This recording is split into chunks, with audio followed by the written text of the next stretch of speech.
Welcome to Geocache Adventures with me, Shadow Dragon 1, where I explore the world of geocaching. If you enjoy the show, please consider leaving a review wherever you listen to podcasts or on the Geocache Adventures Facebook page. You can also follow Geo Adventures on Buy Me a Coffee for a behind-the-scenes look on every episode. That's one word, GEO Adventures. It's free to follow, or you can become a member and unlock exclusive posts and information. Your memberships go a long way for helping support the podcast and are greatly appreciated.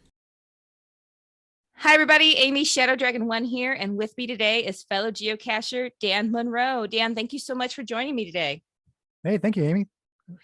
To start off, can you tell me what is your geocaching name and how did you get started geocaching?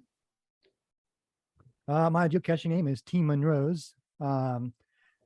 Back in 2008, I was training for my black belt in Taekwondo, and some other student I was training with showed me a cache that was right near the door of my training facility. I walked past probably hundreds of times. It was in plain sight, but when she showed me that, I just blended in. I'm like, oh, this is cool. And after that, I was hooked. That's neat. It was right there all along and you had no clue. Right there by the door. Just painted like a pipe next to the door. Like, wow. All right. And you've been geocaching ever since. Yep. 26 countries, 49 states later.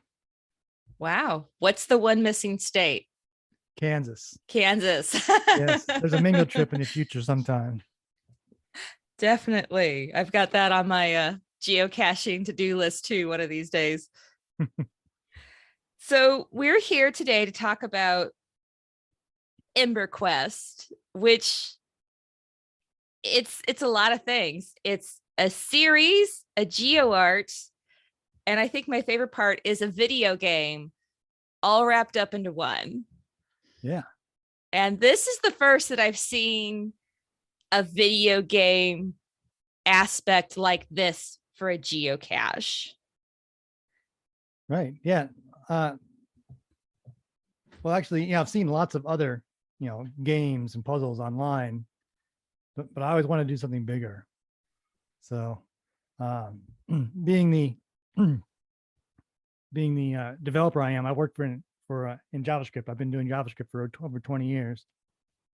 So I was experimenting with a new version of JavaScript, a new framework, and I thought, I could do this and geocaching at the same time. So I decided to do something like this.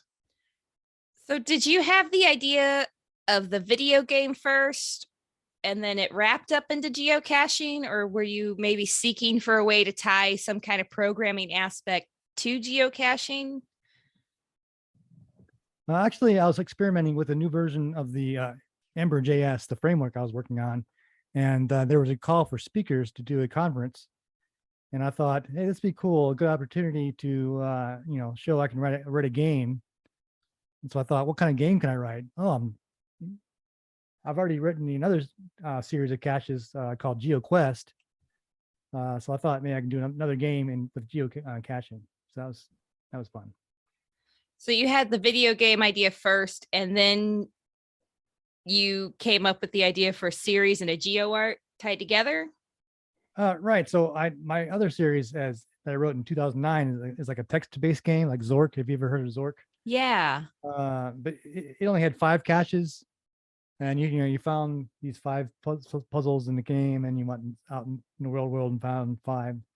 So I wanted to do something bigger. So I thought, do something epic, do a visual game. I like RPG, so let's do an RPG. Have like 30 or so caches in there, real big world, and I thought, hey, 30 caches, I can do a geo art with that. So I also did a geo art at the same time. So tell us how these all relate together. Obviously, there's the theme, but can you give us a little bit more detail? Sure. Like as far as like the game and the geo art go together, or how do they tie together? Well, in my area, there's not many geo arts, and there's a lot of caches. So finding space for a geo art in central Ohio, I couldn't do something huge like some people do. Kudos to the people who do huge pieces of art. It's a lot of work to put a geo art together. I didn't know more than I knew. Anyways, I thought, okay, what kind of art can I do in this limited space? Well, I tried with the typical stars and stuff. That's kind of boring for me, but I need something related to my game. So I made a sword, geoart, and that kind of relates to like the RPG. Okay, I'm a hero. I'm using my sword to go out and fight these villains.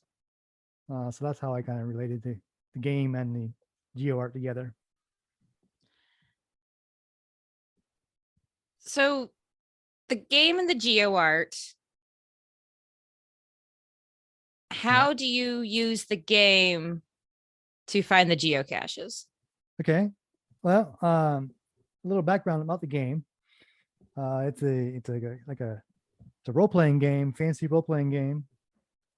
Maybe getting ahead of myself here, but anyways, you in the game you solve these puzzles and stuff. I can talk about more of the game later or now if you want. We can talk about it now. I've been playing the game. I have Okay. found I'm still trying to find two. I have found all but two in that game. I'm All but determined to two. find them I can all. help you out with that. Anyways, about the game, it's a two-dimensional top-down role-playing game. It's set in a fantasy world where someone has stolen this magical enchanted ember flame in your castle. And without the ember flame, evil creatures have invaded the land and scared all the people away. So it's up to you as the protagonist to fight off all the evil creatures to find this lost ember. And along the way, you'll find these 31 chests in different parts of the world. Inside each chest has some money that you can use to buy like equipment, maybe a special item like a piece of armor or a weapon or some kind of item that you need to solve another puzzle. And each chest has the real coordinates for a real cache container in the world. And you go out in IRL and in real life to find the actual cache container. So do you have to play the video game to solve the puzzles, or is there an alternate way to solve the puzzles? Well, I learned a little bit from my previous GeoQuest game that I spent a long time writing that interactive fiction game. And when I first made it, I didn't talk to Groundspeak about it at all. And I said, okay, I can require this, third party interpreter to play this game. And I got there all the way through it. Came time to publish the caches, and they said, "Oh no, you can't require them to download a third party app. So find a different way." So I had to cut half my game and found a way to rewrite it in JavaScript. So I learned the hard way that to offer an alternate way to solve each cache. So on each cache page, there is a encrypted string of characters there. If you find the cipher, you can decrypt that and find the actual coordinates. So there's you don't have to play the game, but where's the fun of that? I stumbled upon this because I saw a Facebook post that somebody had taken a screenshot of, I think it probably the first cache in the series, and said, has anybody done this and know how long it takes to play it? And I was like, what do you mean to play it? And I looked up the cache and I thought this was such a neat idea. And I've been playing the game, and to me, it kind of it's not exactly the same, but in a way it reminds me of like the original old school Diablo game when you're Yeah. navigating on the board and trying to find treasures and stuff. What was your inspiration for this role-playing game? Well, Diablo, I played Diablo. I love that Diablo. And so I would say that's maybe one of my inspiration games. But probably my main inspiration was the old school game, Ultima Online. If you ever heard of Ultima Online, it's much older than Diablo. Very similar to Emberquest, where you go around and you try to find and you fight and stuff. And I've always tried to write a game like that, and I have a couple times in the past in ANZ Graphics. But this is my first real graphical game. So that was my inspiration, Ultima Online. Ultima Online. I have not heard of that one before. Yeah, very old. Probably 80s. I think 1980s, maybe Okay. 90s. I'll have to look that one up. So we've talked a little bit about what it's like, but for somebody who maybe isn't familiar with this type of role-playing game, what's the best way to describe what to expect from it? Well, if you've it is fairly new. It's not a Sudoku puzzle. It's not a it's not a crossword. So those puzzles online, I love doing puzzles on geocaching. So uh, if someone were new to online games, yes, that's a hard question because I've been around that all my life. I try to explain it to someone who's not a game player. Just try it out and see if you can have fun. If you don't like it, or if you get stuck, let me know. Try to design the beginning levels to be very tutorial. Like you have to go a certain way, and you have to find the first chest inside the castle somewhere. Spoiler alert. And then there's only one way to leave the castle, and it teaches you how to fight. It teaches you how to move around.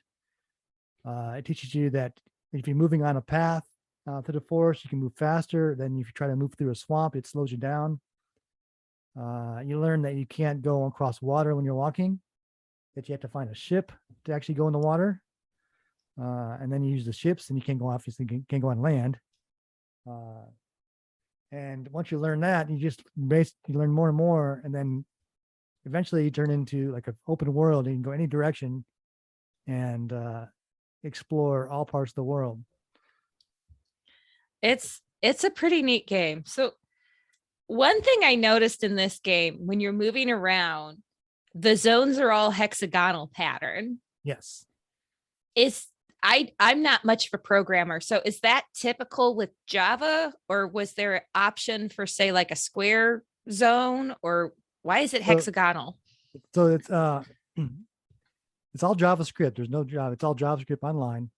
The reason why it's hexes instead of squares, in the squares up and down game, you can go up 3 and then to the right 3, and you've moved six spaces, right? Mm-hmm. So, but if you go diagonal, you can get to the same square in 3 moves or 4 moves. Depends on how the squares are set up. Three moves.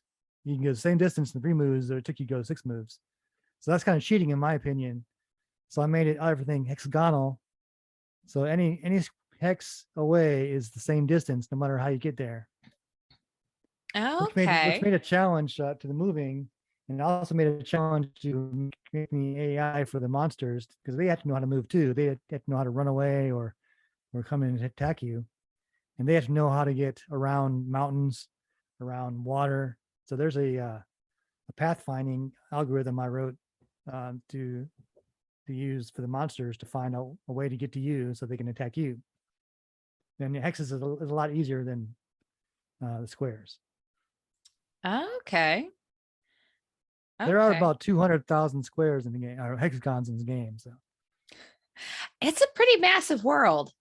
It's pretty big, and doing all the graphics was a challenge, but it was fun. Each of those 200,000 hexes has their own attributes. Like it has water. You need to be able to travel on water. You need to be able to travel on land. You need to be able to travel in air in one area. You may have found that one. There's a special way you can fly. Sometimes you have to actually travel across lava, and there's a special special things you need for that. So there's lots of different attributes you need to get to these places. And sometimes the monsters can fly and you can't, and they can fly over mountains and attack you, but you have nowhere to go. So that's kind of fun. It's very interesting, and there's a wide variety of creatures in the game for certain.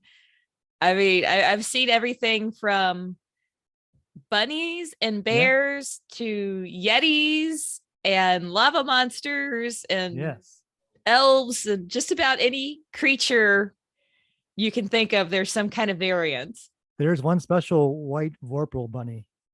And some people who like Monty Python might enjoy the reference, but yes, there are lots of different creatures, sea creatures, pirates and ships, yetis, different.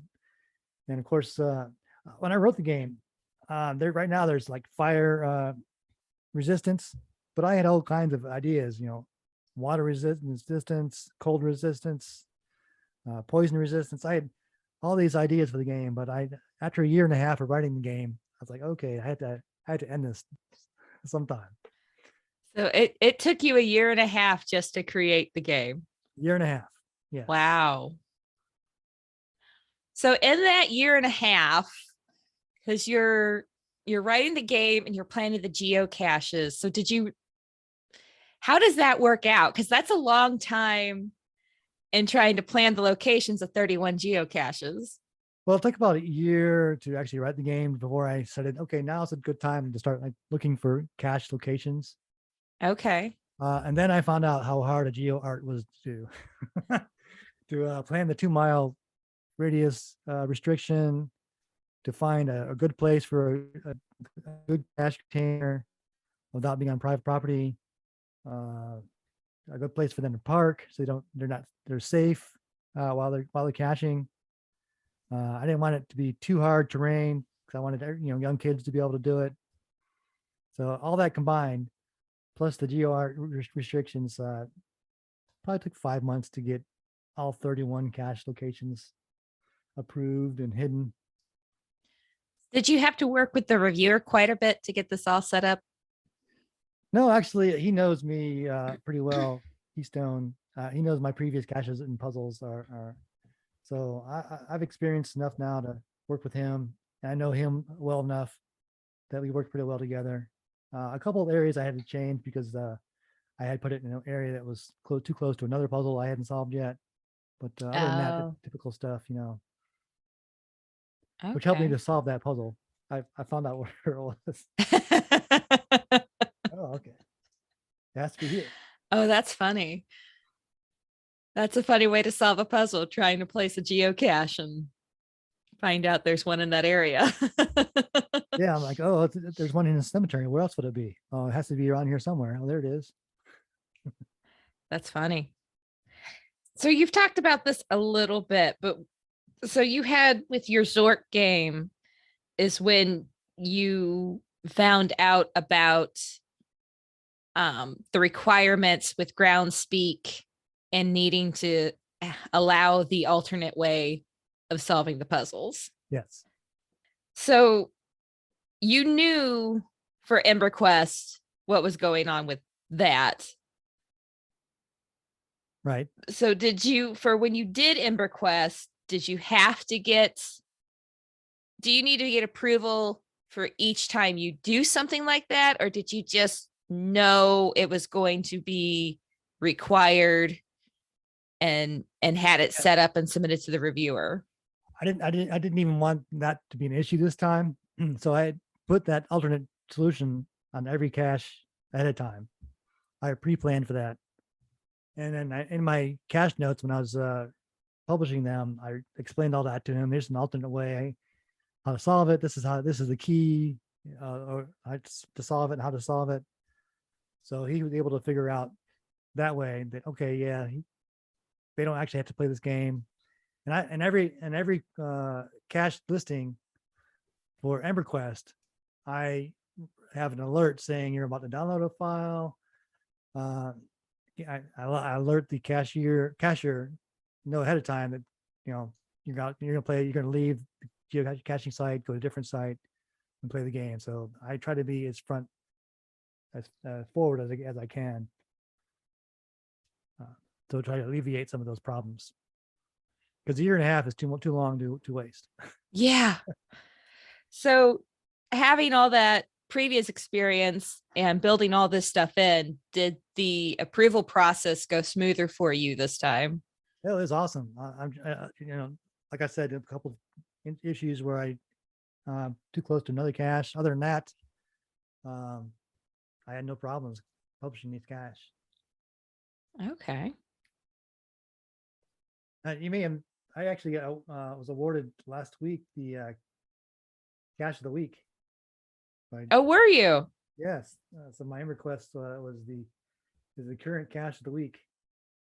Oh, that's awesome. Congratulations. Thank you. A year later. Yeah, it's awesome. It's nice to get all this recognition. And I noticed through my stats online that people are playing the game a lot more now.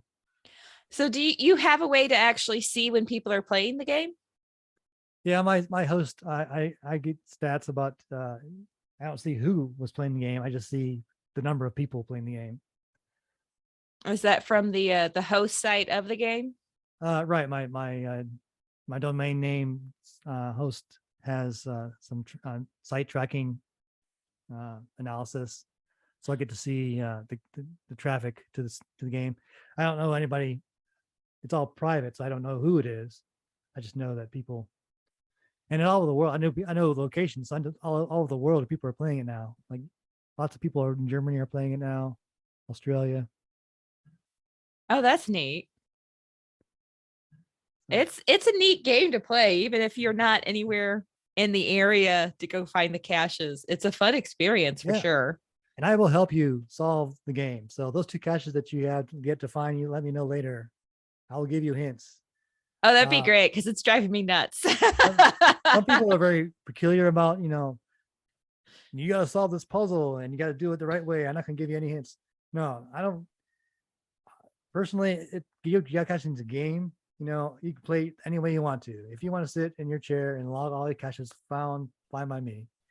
I mean, as long as you have fun playing the game or geocaching, it's your life. So it's a way you want to play. I don't care. So if you want a hint, I'll give you a little hint. If you want big hint, I'll give you a big hint. So let me know. So on the stats that you can see, does it show you? It shows you the number of people playing and location. Does it show like an average time spent playing the game? No, I don't see that. That's why at the very end, I ask to send me. I do show you all your stats when you finish the game. How many times you died, how many enemies you killed, or how much money you got. So I ask people to send me a screenshot of that, and it's nice to see, how long people play the game, and some people play it a long time. Do you get a lot of people sending you those stats? I used to, not anymore recently. Hopefully I will see more soon with everyone playing now again. So for this game, I've been playing it on my PC, but can you play it on a smartphone? No, it's definitely not a phone app. It is a PC game. Because you need the 6 keys to move: A, S, D, W, Q, W, E. That's how you move in your character. Yeah, those 6 keys kind of threw me off at first trying to navigate. Like I instinctually kept trying to go to the arrow keys. Yeah, usually people play with A, S, D, W, or the arrow keys because the up and down, left, right moving. But since my game is in hexes, you need to be able to move 6 different directions. So I had to add the Q and the E. Okay. That makes sense. Yeah. So do you have any advice for anybody that wants to add a video game component like this to their cache series? I'm guessing knowing programming is probably a very good first step. Absolutely do it. I mean, but just know that it's hard. The programming part was probably the easiest part for me. Building all the graphics was probably the hardest part for me, and the music. I gathering some music to play. My son is a composer, so he actually composed some of the music for me. Oh wow! But definitely, if you have an idea, but don't start small. Start with like a Flappy Cache or something like that. You may have seen that one game, or start with a small game, small JavaScript game. There's tons of tutorials around how to make a game. Okay. I'm thinking of writing a new game in the future, a 3D game using Unity. If you ever heard of Unity, No. like Unreal Engine, Unity Engine. That's Oh, what okay.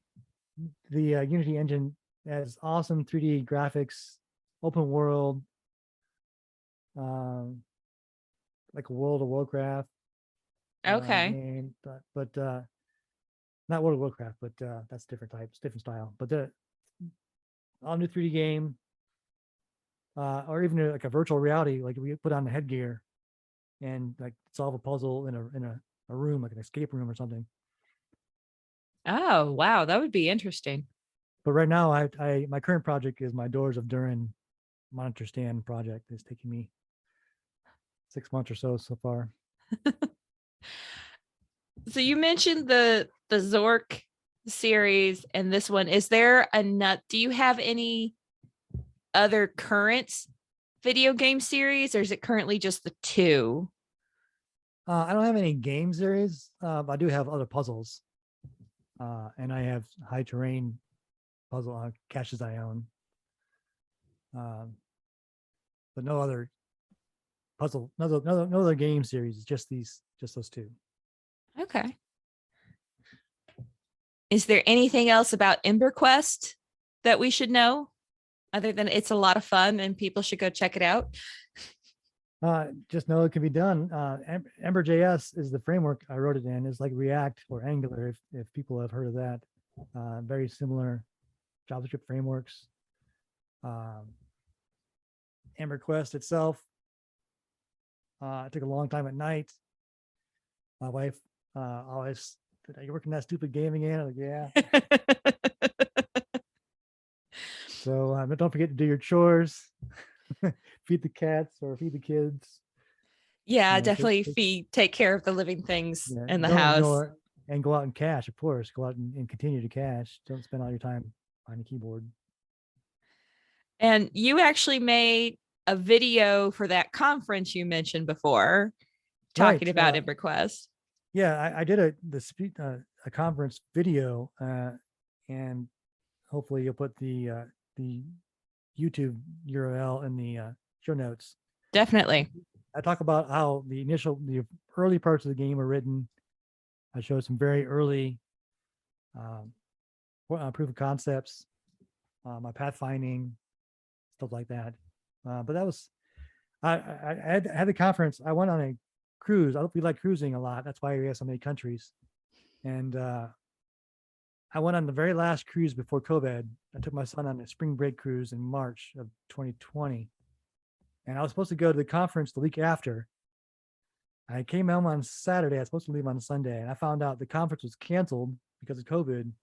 I had less than a day to record my talk and send it in. So I scrambled in one day to make this recording of my talk. Oh, that was wow. kind of stressful. But, wow. Yeah, you just made it back home under the wire then before everything shut down. It was funny because they were doing a news story out of Miami talking about, oh, yeah, the cruise industry is terrible for this COVID disease. You shouldn't go on a cruise. And they're showing the ship in the background in Miami. And you could see me and my son on top of the deck sailing away. There's our ship they were showing. Oh, wow. My wife took a picture of the TV. It's like, there you are. That's crazy. Yeah. And then during the cruise, we had I had no phone service. I didn't know it was canceled until that week. That was fun to get home because everyone was, had to wear masks. We had no masks. All the flights were canceled. That sounds absolutely chaotic. You've been gone for 7 to 10 days, I'm guessing, and you come back and suddenly find out everything has changed in that time you've been gone. Yeah, the world is like shut down. Like, what? The The almost similar experience I had to that was 9/11 when all the aircraft landed. That Oh, was the only other experience. I was in the on an airport, and all the planes landed at the same time. It was quite the experience. So I yikes. very similar to that, where the world just shut down. Wow. That is wild. I'd like to keep hopefully those two are the only, world shutting down events I run into. Hopefully. Hopefully. I mean, we're just kind of really getting to the point where everything's Calming down. Yeah. I almost back to normal. I don't want to say back. I don't think we'll ever be 100% how we were pre-COVID. So much has changed, and technology wise and everything. So many people are just going to work from home from now on. But I am totally remote. I will never go back. a lot of people are. Yeah. A lot of people are, and a lot of people enjoy it better. Yes, I enjoy it. It totally ruins snow days for kids. I apologize. I'm sorry for that, kids and mothers. But Oh, see, mine is the opposite, because my kids' school did not have a virtual option for snow days. oh, okay. So back in February, we had 3 snow days in a row, which does not happen often in this area. And he was home and I was trying to work from home. And my husband had COVID and was stuck quarantining in a separate part of the house and couldn't help. And it was all on mom. It was a lot. I don't know how some parents manage it, because I had to message my supervisor and said, I'm sorry, I got to take half days for the next 2 days. Yeah, I'm calling in sick myself. Yeah, exactly. Yeah, it's interesting. Yeah. Yeah, kudos to you for that, because there are people who are taking care of their own kids at home, more than one, numerous kids. I don't know how they do it. I don't either. My one keeps me pretty busy. He's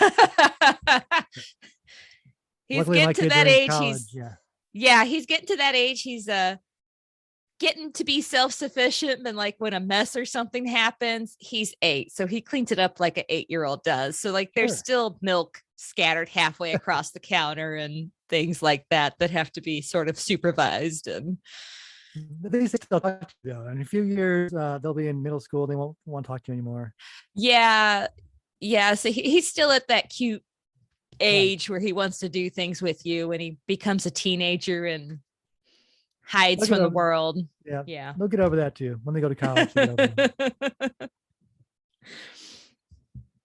So. Well, you have a cache highlight for us.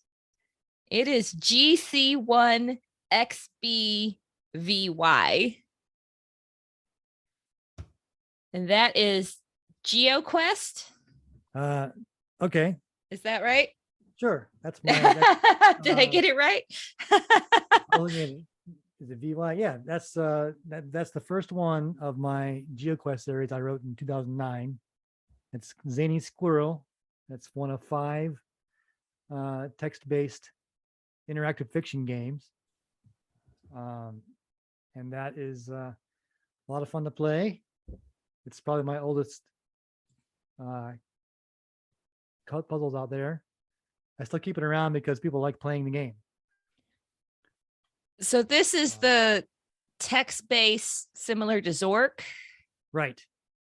And you start out and just in front of a mailbox in front of a White House, just like Zork.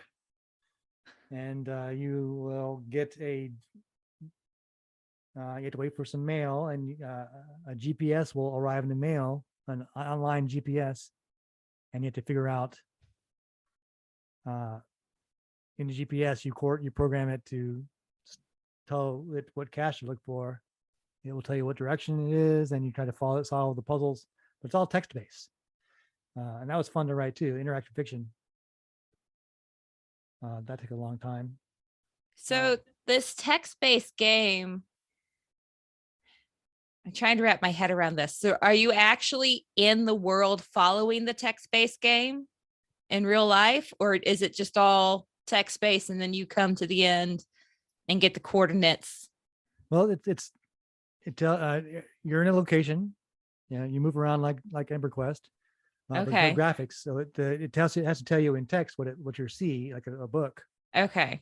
And you have a prompt, a computer prompt, where you can type in, like, and for instance, the first scene in GeoQuest, you're in front of you see a mailbox, and it says it's closed. You can say, examine the mailbox, and it'll say, um, and type out examine mailbox, and it says the mailbox sits on top of a wooden frame, painted in white to match the house exterior. It's excruciatingly devoid of mail. And then you'd say, open the mailbox, and it's, you know, you say, it tells you open the mailbox. And you try to move, and it says you gotta wait for the mail, and you go to the White House, and you just you can ask it to describe more in detail about the house, or about the mailbox, or the path, or what you see, and you just try to figure out, based on the text clues, where to go and what to do. Okay. And there's some humor in there, and I like the puzzles. And this especially has a lot of references to local cachers.